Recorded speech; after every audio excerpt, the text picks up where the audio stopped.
Welcome, students. My name is Christian Pulver. I'm here today with my colleague, Denise Pastor. We're authors of Writing Moves, Composing in a Digital World, and we have the great fortune today to be meeting with Nate Jolley, one of Denise's former students. Nate's going to tell us a little bit today about the essays he wrote for the book and about what he's currently up to. Okay. So Nate's pieces are included in the additional reading section. He has both Rise to Fame, Nigel Thomas, which is a profile that he wrote, and Mob Q Records, More Than Music. And we wanted to have him come in. We've included his work in the book because it's so rich, so interesting, so analytical too. So we'd like to talk to him a little bit about his experiences both in the class and after the class. So Nate, you want to just say hi to current students? Hi, current students. Nate Jolley. I just work here, something like that. But on a serious note, I am an author, entrepreneur, and artist as well. I have the great pleasure of taking Denise's class, during the beginning stages of my current career. I was extremely grateful, not only because she was a great professor, she was very personable, she was easy to talk to, but also she encouraged us to use our own language within our own professional writings, which I thought I had never seen that before.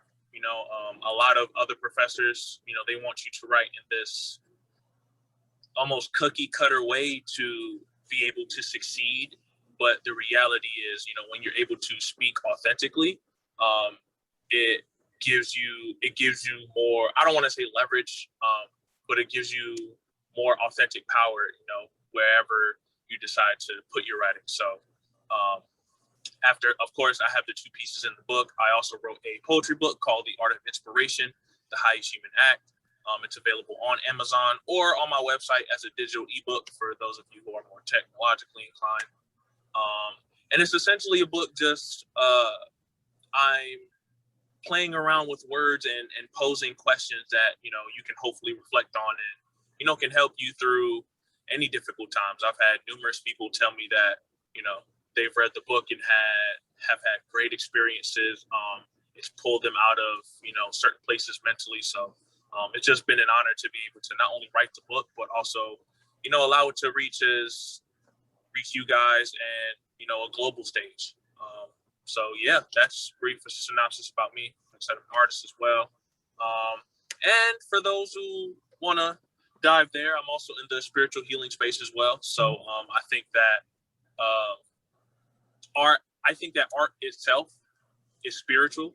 So having services that kind of tailor to that as well, because writing itself speaks to the greater depths of who we are. So, having services to kind of complement that as well, I think is super important, because if you're able to, heal from things in your past, you're then able to create authentic art, authentic writings, and so on. So brief synopsis about me. Feel free to look me up on any platform, Nate Jolley, that's Jolley with an EY. I'm on your music platforms, or you can head to my company's website, perceptionovereverything.com. Tune into that and, stay tuned. So Nate, has been so great for me to get to reconnect with you. You were in my class in 2014, and I have taught your work every semester since then. And it's always such a joy for me to read your pieces with students and to have conversations about them. You know that Writing Moves really looks at the way we communicate within particular contexts with a focus on community and the digital. And I mean, especially in the profile of Fame of Nigel Thomas, you do such a lovely job of making this point about the role technology plays in music, right? Both in production and in distribution, but also in light of community.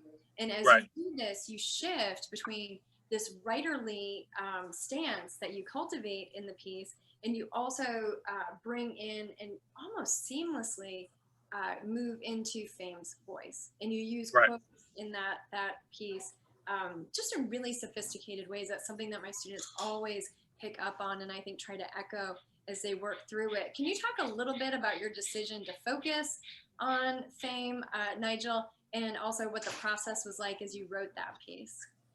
I focused on him specifically because At the time I wrote that, we were both music artists, but life is not about comparisons. But he was further along musically at that time than I felt I was. So, you know, taking his profile and you know, seeing what his community was like, what he went through, and you know, the different conversations I've had with him, I thought that was just really important to express because he very much so mirrored what was going on in the other piece that I wrote, the Mob Q Records, More Than Music. It was very much that same thing where, you know, not only are we changing the way we distribute the music to each other, but we're also able to keep up with each other any day, time, or place through the technology space. We all see through social media how, you know, that's the main way that pretty much anyone can be an artist, an entrepreneur, or a writer. I actually know of a poet in my current town of Florence. She actually posts poems every Friday. You know, they're really, we'll call them aggressive pieces, for lack of a better phrase. We'll call them aggressive pieces, but even then, right, she's utilizing the digital platform to be able to distribute her art. There's another poet by the name of Miss Tanya Mormon. She has a digital open mic, which I thought was really interesting. So essentially, instead of getting on the stage is now the screen, right? So she switches the different screens, and it's very dynamic and things of that nature. So with that being said, the language specifically, like I said, in your class, you encouraged us using our own language and transparency. You know, a lot of the times we start to write certain things and feel like, oh, well, we can't say that because we're in this space. Well, there's a way to do that. You just have to do it properly in the proper context. So staying true to the context while also writing it properly, I guess. And even at that point, what is truly proper? You know what I mean?